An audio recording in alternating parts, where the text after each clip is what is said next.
welcome to this casual sit down chit chat about Dolby Atmos, what it is, what it isn't, and whether you should even bother.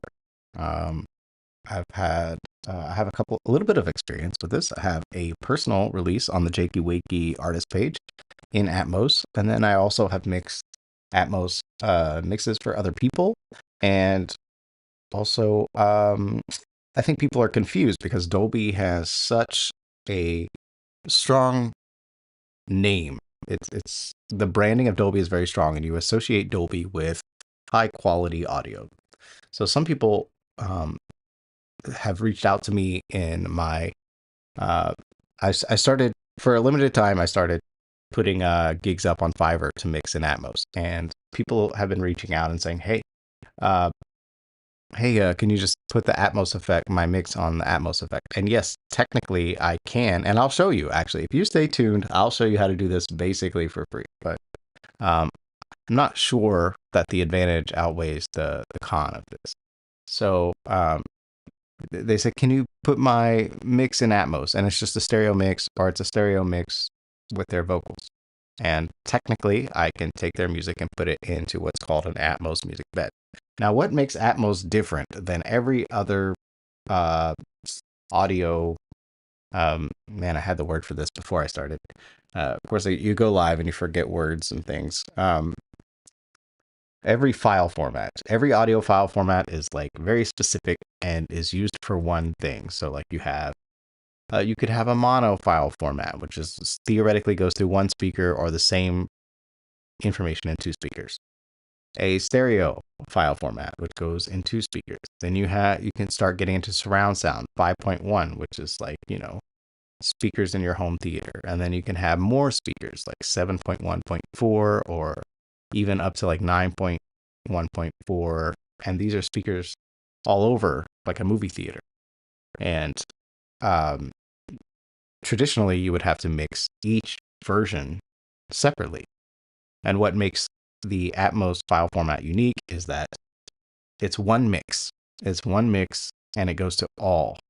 Like every single version can be rendered from that one mix and it will sound consistent across all platforms. So so what makes and the reason this can happen is because basically an Atmos file format is every single audio file in your session delivered, and then with all of the settings, volume wise and pan wise and spatial audio wise, which we'll get into a little bit. Just a second. Let me have a sip of coffee. If you're here, say hi in the chat. That would be great.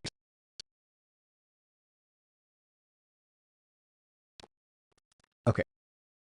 Spatial audio or Apple spatial audio. So what happens is what happens is all of the data for where your tracks are, they becomes in 3D space because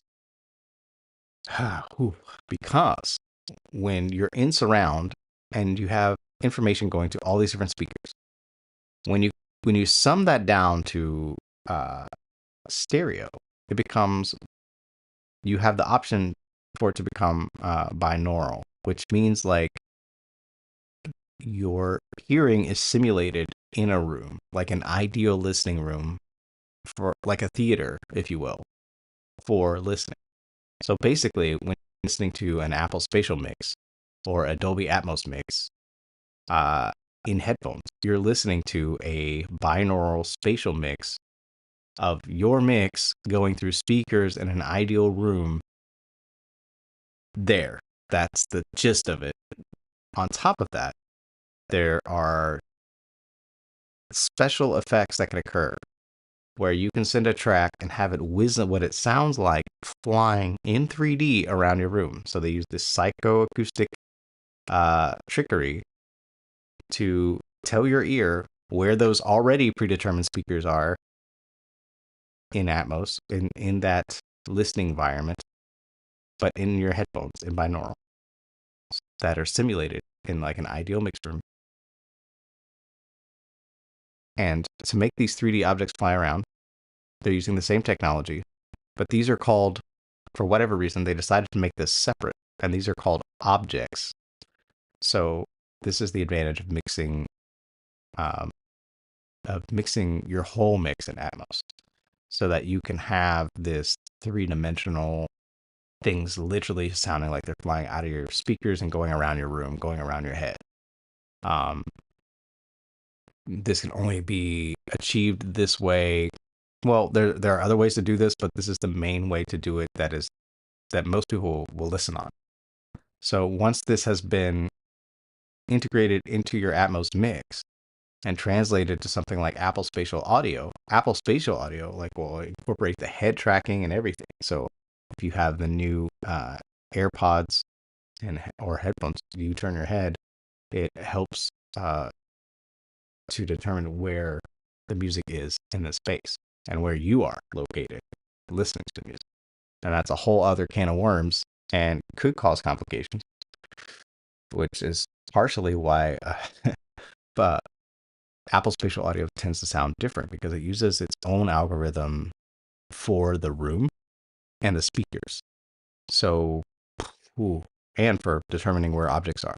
So the Apple Spatial Mix will actually sound different than the Dolby Binaural Mix and the Dolby Stereo Mix. The Dolby Binaural Mix and the Dolby Stereo Mix theoretically sound similar. And I know this is so confusing. So if you have any questions, please write something in here. So I'm really trying to lay this all out. So if anyone has questions, why, these things are different, and why, if you are considering getting an Atmos mix, what you're doing. And then there are theoretically some advantages, like maybe your music gets more reach. Some people have reported that when they upload an Atmos mix for music distribution, then they get more reach. Their songs get more listens and plays. I'm not sure how actually true this is. I can show you my DistroKid, which is pretty sad, but it's not anything to be happy about, nor not something that I'm personally pursuing, even though I actually mix Atmos mixes, which is a little bit weird. I get that, but you'll see why in a second. And then so there are advantages to doing Atmos mixes, obviously. And then also, if your music is for film or TV, there's a huge advantage, because then it can automatically be put into their Atmos mix or surround bed simply, and with all of those mixing decisions built in. And that's a huge advantage for mixers in film and TV, so that they can have this full immersive music experience in the film. And without having to do it themselves. A lot of times for film and TV, they would have to, take the stems, and they still might, but take the stems and mix them and surround themselves. But this is a step that they don't have to do if you have an Atmos mix.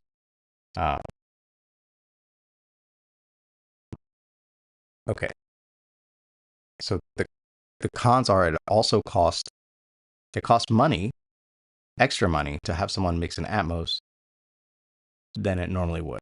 Because normally most Atmos mixers have more expensive equipment. They have to have more speakers and more things in their room and da-da-da-da-da. So a lot of times the workflow is hire a mixer, have that mixer bounce down some stems, then send that stem mix over to an Atmos mixer and have them put it in the Atmos bed. And the problem that I see with this is that if you want all the extras, like things flying around and da-da-da-da, and those kinds of things, you in your Atmos mix, it's gonna sound so jarring and different than your stereo mix, because you had someone else mix that. And will the Atmos person put the same effects? Da da da da. Like it gets to this weird thing where it's almost two different songs in a way. And the solution I found for that is to have your mixer mix in Atmos from the start, but concentrate on the stereo mix. So that's actually my workflow, is that I mix in Atmos from the start. I don't have a fancy speaker setup yet, but I do mix in the surround bed. So with all of that simulation going on, but mainly monitoring the stereo mix. And then occasionally I'll reference the binaural simulated rooms and everything and then also the binaural spatial mix, which you can do in Studio One with the click of a button. So that is why I work this way, and then my mixes translate almost perfectly.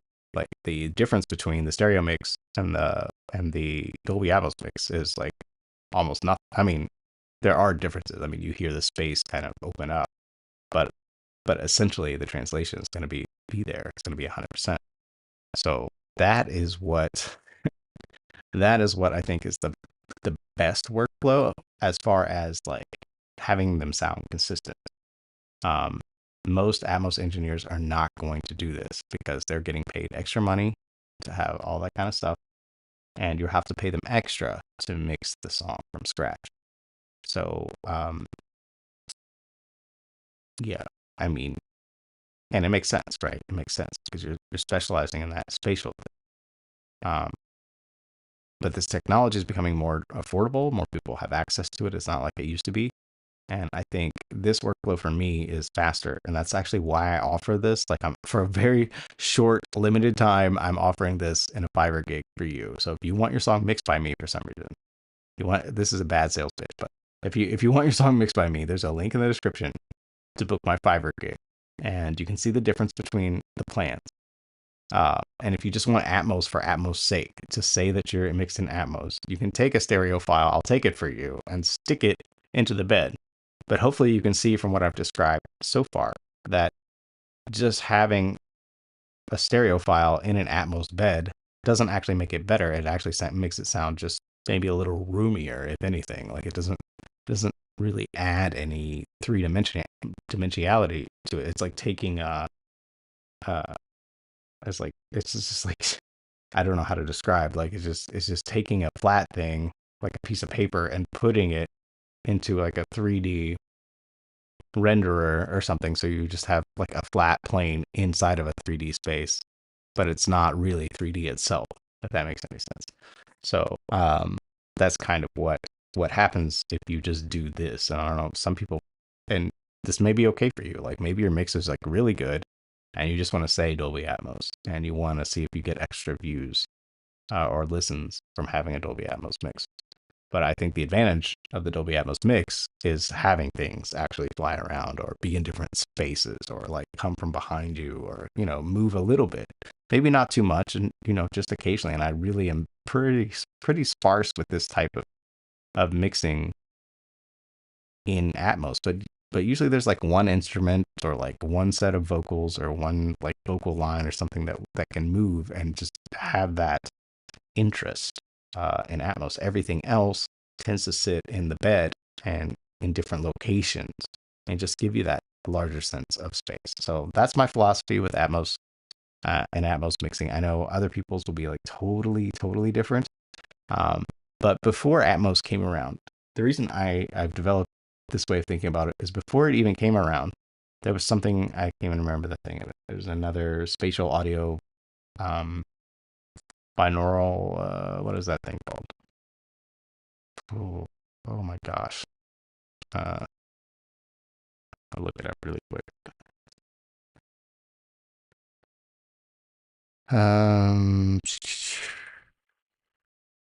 Spatial audio. There are a couple companies that had like spatial audio mixing plugins and things, and it uses a different technology. I'm trying to think of the name of it. I can't off the top of my head. But that technology, I tried to actually mix songs using that technology, and what it taught me was that you can really mess up your mix by trying to put everything in its own individual 3D space. So like if I try to put the kick drum here, the snare drum here, the hi-hat here, and the cymbals here, like it can actually cause problems. So, and make things sound like thin or papery, like it can really actually have unwanted effects because not everybody's ears are exactly the same. Not everybody's hearing is the same. So the translation can get lost. And that's why I think it's important to actually just sit most of your stems inside. It is important. Just stick your stems inside of the music bed and put them in a place that sounds nice when the stereo mix is consolidated to stereo. And then, like I said, put the fancy stuff, maybe some reverb returns, maybe some sends, maybe some effects, maybe some whooshes, some stuff like that into the object bed that can become spatial and kind of magical and have those little extra punches and things like that. Um, so it's really not as complicated of a process as it could be. Like for me, it isn't because I'm simplifying this. And like all of the really good Atmos mixers, they tend to mix this way. They tend to just sit the stereo stems into the bed and pretty much call it a day. Maybe add a little bit of movement, a little bit of reverb, and call it a day. From what I understand, from what I'm gathering. And it just seems like a waste in a way because you're spending all this money on all these speakers and all the this. But if you can do it in a way where it translates perfectly to your stereo mix, I think that's more important.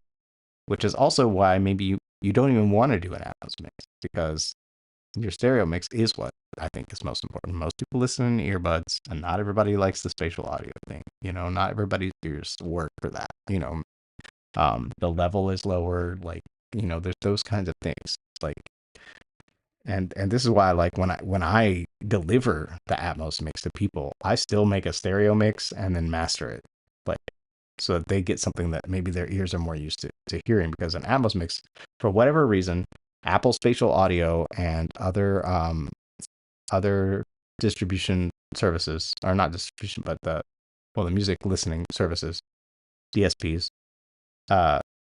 they want the Atmos mix to be negative 18 dBs in lux, and that's just like a standard for loudness. And this is actually very low. Like, this is very quiet.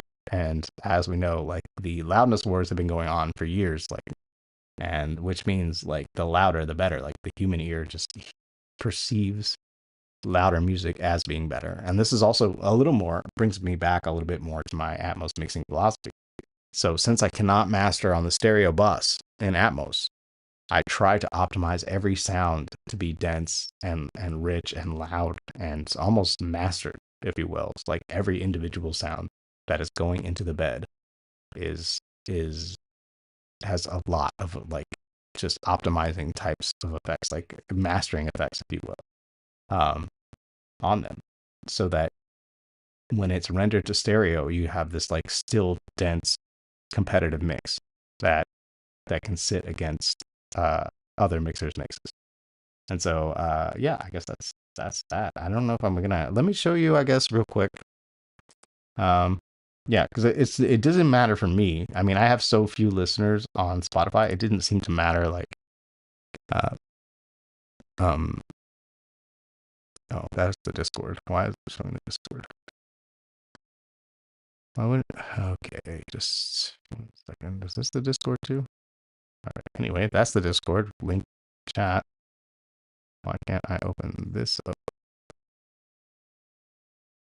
I'm just going to show you like that it doesn't make a difference for my streaming. Okay. Okay. For my actual live streams, it hasn't made a difference. I only have one song in Atmos, which is You Meant Well. And this is over the last month. And I only have 3 streams. I mean, my audience is small, so it maybe I'm like under a certain threshold of audience for Spotify, and they're just like, they don't care, So, and then these other songs are about, I mean, technically it is higher, I guess. It does have 3, and then 4 is the newest song. So, I mean, maybe it helps. I know some artists have reported that having the Atmos mix helps, and actually that's part of like what some people have said, like reaching out to me on Fiverr is like, hey, I have a Atmos mix out and it's done well, and I like the way it sounds. I'm like, okay, then maybe you need Atmos. So it's not for everyone. And just so you know, like when you upload to your to the delivery service, they're gonna charge you extra money. So just a note, like, so not only do you have to pay to get your song mixed in Atmos, you also have to pay to distribute in Atmos. So that is something I don't think everyone is necessarily familiar with.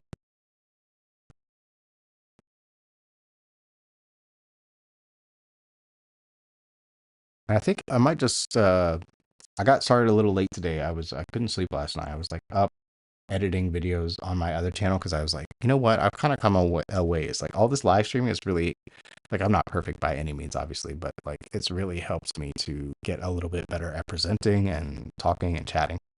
And still saying and but it's gotten a little better. And I went back and looked at all of my videos on the Jakey Wakey channel. And they're kind of vlog-ish. I say vlog-ish, very ish. And I was kind of just testing out the format and recording, testing out my new camera and all that kind of stuff. And it was all very new to me, making videos, and I wasn't planning. So it's just like kind of rants, and I would go on tangents and stuff. So I went back and edited a few of those videos, tightened them up, like just took out the tangents, like, well, most of them anyway. I mean, I can't help it. I just go on tangents. So I did that. I was up like super late. And then um, I wasn't sure what music I was going to work on today. Like going into this like Atmos mixing thing, and then like working so hard to get this mix sounding good. I can play it for you. This is what I've been working on the last 3 days. This mix, I don't know if it's going to play. Yeah. This is a binaural version.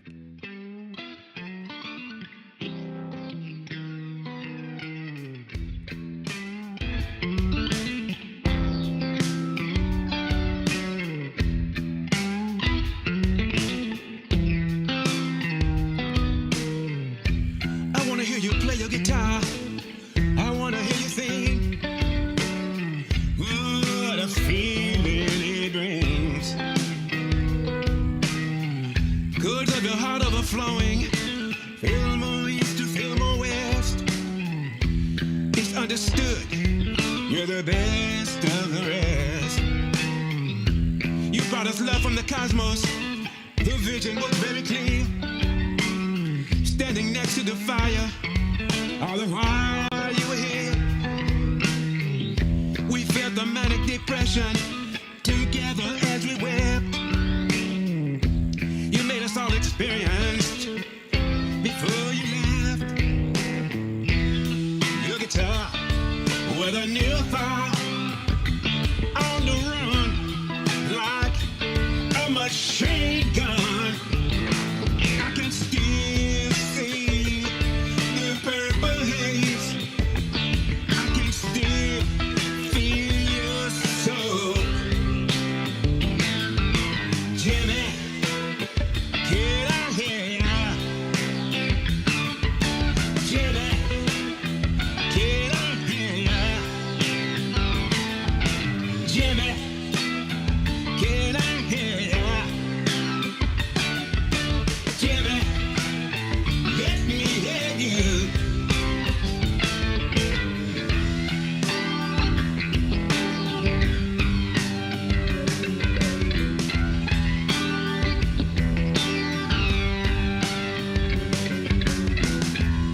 We think about what you gave and the music that you made. It takes us to days gone by, and we smile with a smile. I wanna hear you play your guitar. I wanna hear you sing. What a feeling it brings.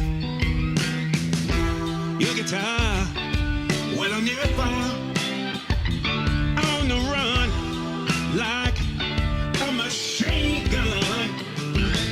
I can still see the purple haze. I can still feel your soul. Jimmy. Yeah, I'm pretty proud of that mix. You can see me make that mix from scratch on the last 3 live streams. I spent a lot of time getting it to that point, and it could be better, I guess. But I feel like it really does have like a live vibe to it, and just very tasteful Atmos things, like a little bit of different reverb coming from a different direction, just kind of in there to like fill things out for like organ, and then like some delay throws that were in a surround space, and just things like that that are just real subtle and but enhance the mix. So if you're interested in doing that, learning how to do that, you can watch the channel, the last 3 streams. You could do that for your own song inside of Studio One. Or if you want to skip all that and save 10 hours, you could book the gig over here on Fiverr. But no, seriously, all promotion, joking aside. Thank you for being here. Thanks for watching. I've been putting out videos about how to get songs done. I just did a video on compression, and it's actually going over quite well. I actually kind of over EQ'd my vocal, and it sounds like kind of hollow. But the information in there is really dense, really good for anybody that doesn't understand compression from scratch. And then I'm going to do one for EQ, and just like all the basic recording technical things so that you don't get overwhelmed by them. Or lost in the sauce, as I like to say. Like, you don't want to get lost, like, EQing a vocal for 5 hours, even though I probably did that on this session. But you want to be able to get your songs out there, get them done. You don't want to be stuck. And I think, like, that is a huge... I think that's the thing, like, keeping most people from getting their songs done is they just feel stuck. Like, they feel like they're not capable. They're not good enough. Or like the final product isn't good enough. They start to record and you haven't finished. And so all this mindset stuff, all these mindset shifts that I've been working on internally just to get all this music out on as my artist name, Jakey Wakey, I have been kind of documenting this mindset shift. And that's all on the Jakey Wakey channel. Pretty sure there's a link somewhere and you can check that out. And it's just really funny because, like I said last night, I was like up all night editing those videos. It's just funny, like seeing like the non-confidence basically, and like it just sort of manifested as more and more confidence as I kept doing it, as I kept making the content, and as I kept writing and creating stuff. So it's pretty cool. So if you want to be a songwriter, go ahead, when you start making songs, then you feel more confident about making songs. And also, like, if like that still feels like too big of a hurdle, start smaller, do like 8-bar loop, 4-bar loop, just a beat, something basic, get something out there, get something done. And that stacks and it will build your confidence, like just making stuff. So that's all I got for today. Watch another video, please. You can watch me mix that song that I just played for you, or the other song You Meant Well. I actually recorded that from scratch on the stream, like live streaming, so you can watch the entire process of me writing and recording You Meant Well, like from scratch, like lyrics, everything, like just being dumbfounded artist land to like finished product, like all the way. So the whole process. And then stay tuned. We'll probably see you tomorrow.